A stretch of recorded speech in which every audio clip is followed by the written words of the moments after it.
the island where the massacre had taken place. A police boat wouldn't let us get any closer, but we could clearly see body bags still on the island. I counted 8 body bags there, and you could see divers in the lake searching for more bodies, a sign that the death toll could well increase.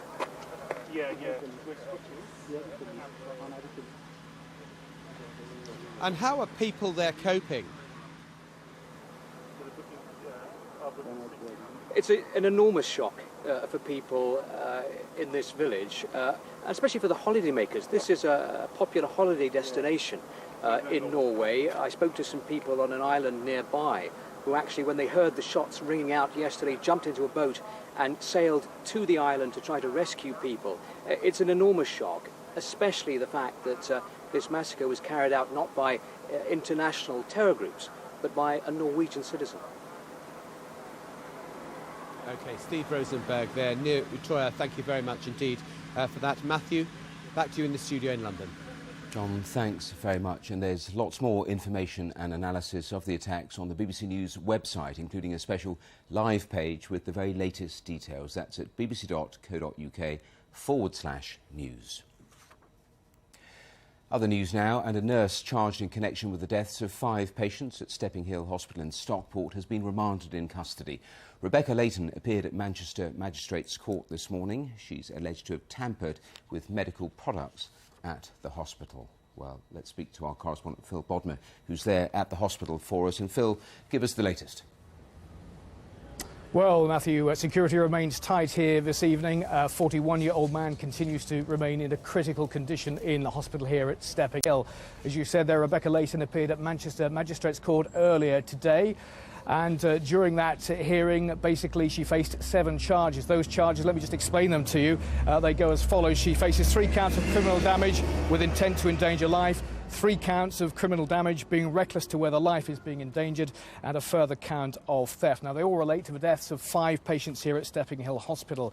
Now, family and friends gathered at the court appearance this morning to see what happened at the hearing, including her boyfriend seen here wearing a baseball cap.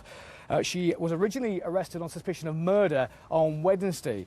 Police say 4 patients received saline contaminated with insulin, which can lead to low blood sugar levels in patients. Now, post-mortem examinations on those patients are still being carried out to establish the cause of death. Now, Rebecca Layton was remanded in custody to appear at Manchester Crown Court on August the 1st.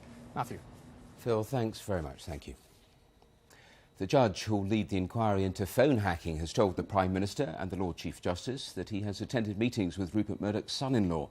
Downing Street sources have confirmed that Lord Justice Leveson met Matthew Freud while he was chairman of the Sentencing Council, which advises the government on sentencing policy. A train crash in eastern China has killed at least 11 people and injured about 90. The high-speed train was derailed between the cities of Hangzhou and Wenzhou, with 2 of its carriages falling off a bridge into a river. Rescue teams are on the scene. The cause of the crash is not yet clear. A rally's been held in Derby to urge the government to rethink its decision to give a major rail contract to a foreign company. Thousands took part following the announcement by the train maker Bombardier that it's planning to cut 1,400 jobs in the city. The company lost the lucrative deal to build carriages for the new Thameslink rail service to the German firm Siemens. Sport and India are struggling to reply to England's total of 478 at Lord's. They are currently 224 for 5 on the 3rd day of the first test. Stuart Broad justified his selection by dismissing both openers and also the prize wicket of Sachin Tendulkar, who was looking to score his 100th international century. The new Scottish Premier League season is underway, with the title holders Rangers fighting back from a goal down to draw 1-1 at Hearts. David Obua put Hearts ahead, but Rangers equalised through the head of Stephen Naismith. And in today's other games, Motherwell beat Inverness 3-0 and Aberdeen drew 0-0 with St Johnstone.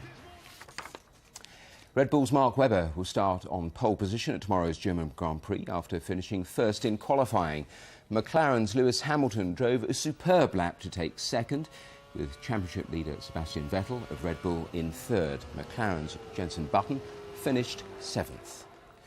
Australia's Cadel Evans has all but guaranteed victory at this year's Tour de France. He snatched the yellow jersey from Luxembourg's Andy Schleck during today's time trial. Britain's Mark Cavendish safely negotiated the stage and has an excellent chance of winning the sprinters' green jersey tomorrow. Well, that's it for now. Just a reminder of our main story here. The death toll in the twin attacks in Norway has now risen to 92. There is continuing coverage on all the developments on the BBC News channel, and there'll be more from the newsroom at 10:20 here on BBC One.